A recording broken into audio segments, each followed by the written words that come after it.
Alors ce soir, la situation était plutôt calme pour la quatrième journée consécutive, c'est-à-dire après les manifestations importantes qui ont eu lieu entre la journée de jeudi et dimanche. Ensuite, à partir de lundi, on n'a pas assisté à de nouvelles manifestations dans la capitale iranienne.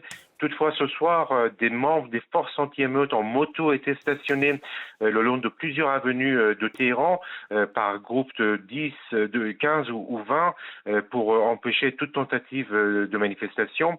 La vie tourne au ralenti avec beaucoup moins de monde dans les rues, beaucoup moins de circulation automobile. Une partie du grand bazar de Téhéran est toujours fermée. Plusieurs habitants de plusieurs villes de province m'ont raconté que la situation était identique dans leur cité et que les forces anti-émeutes se déployaient toujours donc sur les principales avenues ou sur les places importantes pour empêcher toute tentative de manifestation. Donc il y a une crainte d'une reprise des manifestations, surtout que les familles dont des membres ont été tués commencent à enterrer leurs proches et donc cela peut donner lieu à des manifestations ou des rassemblements.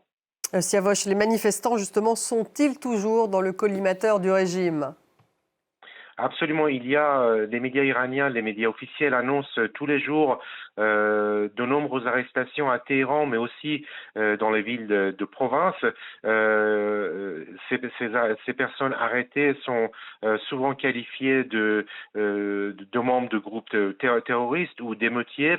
La télévision d'État et les autres médias officiels diffusent également de nombreuses vidéos prises par les caméras de surveillance lors des manifestations pour appuyer la thèse officielle qui dit que en fait des groupes, je cite, des groupes terroristes s'étaient infiltrés parmi les manifestants et donc avaient tiré sur les forces de l'ordre.